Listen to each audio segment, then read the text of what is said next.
All right, let's get right into it. We're going to talk about what is, seriously, the single most important molecule that keeps you alive.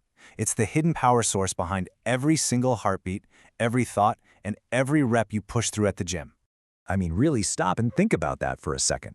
What's the actual fuel that lets your muscles fire up for a sprint, or your brain send out commands? It's not just some vague idea of energy. It's pure chemistry, and it all comes down to one incredible little molecule. So picture this. Every single one of your cells is like its own tiny, bustling city.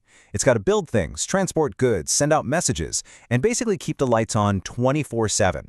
All of that work requires a universal power source, a kind of currency that every single part of that tiny city can understand and use.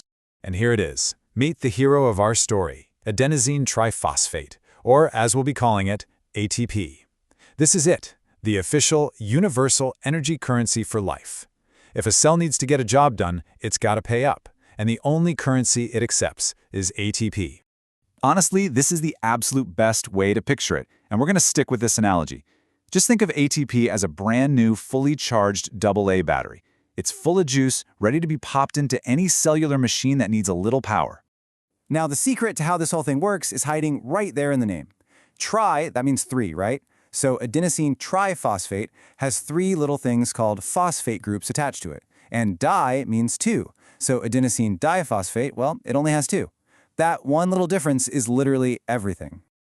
Okay, so check this out. This is the whole cycle in action.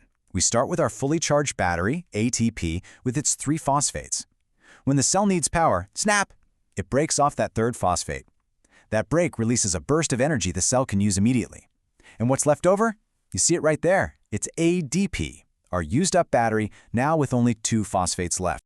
So let's just put them side by side to make it super clear. ATP is the high-energy charged battery with three phosphates. ADP is the lower-energy used-up battery with two. The really cool part is that our body uses energy from the food we eat to slap that third phosphate right back on, turning ADP back into ATP. And the whole cycle just keeps going, over and over again. All right. Time for a quick pop quiz just to make sure you're with me. When that charged ATP battery gets used up and releases its energy, what's the name of the molecule that's left over? Go on, say it out loud. Yes, it becomes ADP, adenosine diphosphate, the used battery. You totally nailed it. Getting that difference down is the absolute key to understanding how our bodies manage energy. Okay, so we've established that ATP is the money, but what are our cells actually buying with it? Let's take a look at the real work that's getting done inside your body at this very second. Well, their shopping list is massive. They spend ATP to power these tiny pumps that act like little bouncers at a club, deciding who gets in and out of the cell. They use it to move huge packages that are way too big to fit through the door. They also spend a ton of ATP on construction projects, like building brand new proteins. They even use it to trap fuel, like glucose, inside the cell so it can't escape. And here's a perfect example of ATP getting spent. This process here is called vesicular transport. The cell membrane is literally swallowing a big gulp of material from the outside. That action of pinching itself off to bring something inside, well, that's not free. It costs energy, and the cell pays for it with ATP. And here's one of the biggest energy guzzlers in your entire body, the sodium-potassium pump. Think of it like a tireless doorman who's constantly using ATP to push 3 sodium ions out of the cell while pulling 2 potassium ions in.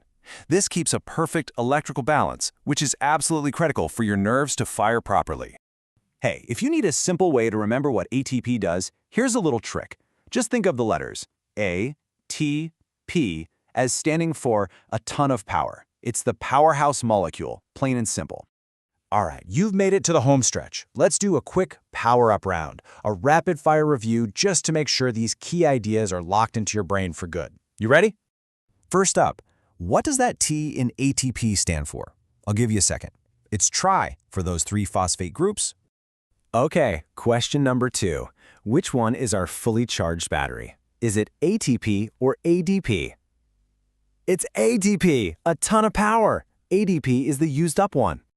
And for the final review question, just name one job, any job, that our cells have to buy with ATP. If you said something like running those cellular pumps, or building proteins, or moving stuff across the membrane, you are absolutely right. So I'll leave you with this final thought. The next time you go for a run, or lift something heavy, or even just really focus on a tough problem, I want you to remember what's actually going on inside. It's the constant, silent hum of trillions upon trillions of tiny rechargeable batteries. Your ATP, being spent and regenerated over and over every single second to power the incredible machine that is you.